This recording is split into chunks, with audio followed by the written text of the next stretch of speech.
Assalamualaikum warahmatullahi wabarakatuh. Allahu Akbar, Allahu Akbar, Allahu Akbar, Allahu Akbar, Allahu Akbar, Allahu Akbar, Allahu Akbar, Allahu Akbar, Allahu Akbar, Allahu Akbar kabira, walhamdulillahi kathira, wa subhanallahi bukratan wa asila. La ilaha illallah wa la na'budu illa iyyahu mukhlisina lahuddin walau karihal kafirun. La ilaha illallah wahdah sadaqa wa'dah wa nasara 'abdah wa a'azza jundah wa hazama al-ahzaba wahdah. La ilaha illallah wallahu akbar, Allahu akbar walillahil hamd. Alhamdulillahil qail وآتيناه في الدنيا حسنة وإنه في الآخرة لمن الصالحين. أشهد أن لا إله إلا الله وحده لا شريك له وأشهد أن محمدا عبده ورسوله.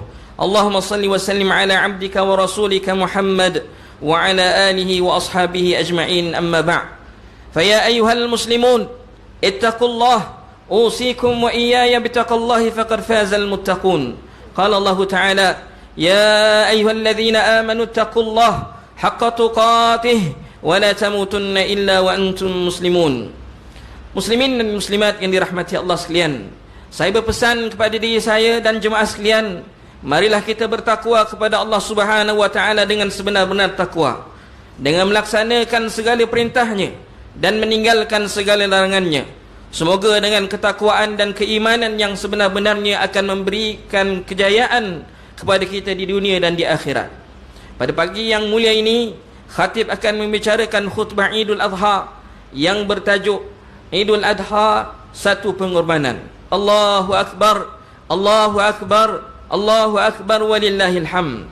Muslimin dan muslimat yang dirahmati Allah sekalian, pada 10 Zulhijjah, umat Islam di seluruh dunia merayakan Idul Adha dengan melaksanakan salat sunan Idul Adha dan ibadah kurban, serta menghiasi hari raya dengan tasbih, tahmid, takbir dan tahlil sebagai tanda syukur kepada Allah Subhanahu wa taala.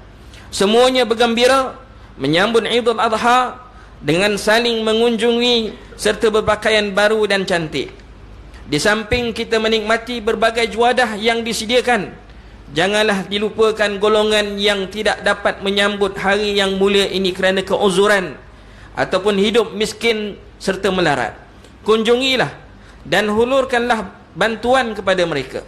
Eratkan ukhuwah Islamiyah dengan mengunjungi kaum kerabat, sanak saudara, jiran tetangga dan sahabat handai. Janganlah kita cemari hari raya ini dengan perkara maksiat dan dosa. Sebaliknya, hiasilah dengan kebaikan dan amal kebajikan. Idul Adha yang kita rayakan setiap tahun pasti mengingatkan kita kepada pengorbanan Nabi Ibrahim AS dan juga korban dua orang anak, iaitu anak Nabi Adam AS, iaitu Habil dan Qabil. Korban Habil diterima oleh Allah Subhanahu wa taala kerana keikhlasan hati dan ketakwaannya kepada Allah Subhanahu wa taala dengan mengorbankan kibas yang paling elok dan gemuk. Manakala korban Qabil ditolak kerana dia mengorbankan hartanya yang paling buruk. Firman Allah Subhanahu wa taala dalam surah Al-Hajj ayat 37, "Lan yanalallaha luhumuha wala dima'uha walakin yanaluhu at-taqwa minkum." Daging dan darah binatang korban atau hadiah itu tidak sekali-kali akan sampai kepada Allah, tetapi yang sampai kepadanya ialah amal yang ikhlas yang berdasarkan takwa dari kamu. Allahu Akbar, Allahu Akbar, Allahu Akbar walillahil hamd. Muslimin dan muslimat yang berbahagia, Nabi Ibrahim AS telah melakukan pengorbanan yang besar. Dia sentiasa bersyukur di atas nikmat yang diberikan kepadanya. Maka Allah Subhanahu wa taala kurniakan kepadanya kebaikan di dunia dan di akhirat, seperti mana firman Allah dalam surah An-Nahl ayat 122 yang dibacakan di awal khutbah tadi yang bermaksud, dan kami telah memberikan kepadanya kebaikan di dunia dan sesungguhnya dia pada hari akhirat adalah dari orang-orang yang saleh. Nabi Ibrahim alaihissalam berpegang kuat dengan akidah ketauhidan kepada Allah sejak muda lagi. Sejarah menceritakan kisah beliau yang menghancurkan berhala sembahan Namrud, yang menyebabkan dihukum dengan cara dibakar, tetapi diselamatkan oleh Allah Subhanahu wa taala. Setelah tua, Nabi Ibrahim alaihissalam dikurniakan seorang anak bernama Ismail alaihissalam melalui isteri keduanya Siti Hajar. Kegembiraannya itu tidaklah lama kerana diuji oleh Allah Subhanahu wa taala dengan memerintahkannya supaya menghantar dan menempatkan Siti Hajar dan Ismail alaihissalam di lembah yang tandus lagi gersang. Demi mentaati perintah Allah Subhanahu wa taala, Nabi Ibrahim alaihissalam rela mengorbankan kasih sayangnya seperti yang disebutkan dalam surah Ibrahim ayat 37. Rabbana inni askantu min dhurriyyati biwadin ghairi dhi dhar'in. Rabbana inni askantu min dhurriyyati biwadin ghairi dhi dhar'in 'inda baitikal muharram. Wahai Tuhan kami, sesungguhnya aku telah menempatkan sebahagian dari zuriat keturunanku di sebuah lembah, yaitu tanah suci Mekah, yang tidak ada tanaman padanya, di sisi rumahmu yang diharamkan mencerobohinya.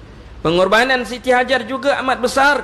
Ditinggalkan suami tanpa manusia lain kecuali Nabi Ismail alaihissalam yang masih lagi kecil. Siti Hajar reda sepenuh jiwa dan raganya berkorban demi mentaati perintah Allah Subhanahu wa taala. Pada satu hari, Siti Hajar kehabisan bekalan air hingga tidak dapat menyusukan anaknya Ismail alaihissalam. Oleh kerana risau keselamatan anaknya, dia sanggup bersusah payah berlari-lari berusaha mencari air di antara bukit Safa dan Marwah sebanyak 7 kali. Kemudian Allah Subhanahu wa taala mengurniakan dengan menterbitkan mata air berdekatan dengan Kaabah yang kini dikenali sebagai telaga air Zamzam. Allahu akbar, Allahu akbar, Allahu akbar, walillahil hamd. Muslimin dan muslimat yang berbahagia, pengorbanan Nabi Ibrahim alaihissalam yang lebih besar ialah apabila baginda diperintahkan oleh Allah Subhanahu wa taala untuk menyembelih anak kesayangannya, yaitu Nabi Ismail alaihissalam. Lalu Nabi Ibrahim alaihissalam pun memberitahu anaknya akan perintah Allah Subhanahu wa taala tersebut, dan Nabi Ismail alaihissalam menerimanya dengan penuh ketaatan yang tidak berbelah bagi. Semasa Nabi Ibrahim alaihissalam dan Nabi Ismail alaihissalam berjalan menuju ke tempat sembelihan, mereka diganggu oleh syaitan yang bertujuan menghalang mereka daripada melaksanakan perintah Allah Subhanahu wa taala. Untuk mengusir syaitan yang mengganggu, Nabi Ibrahim alaihissalam pun melemparinya dengan batu. Kemudian peristiwa ini diabadikan dalam ibadah haji, yakni melontar jamrah.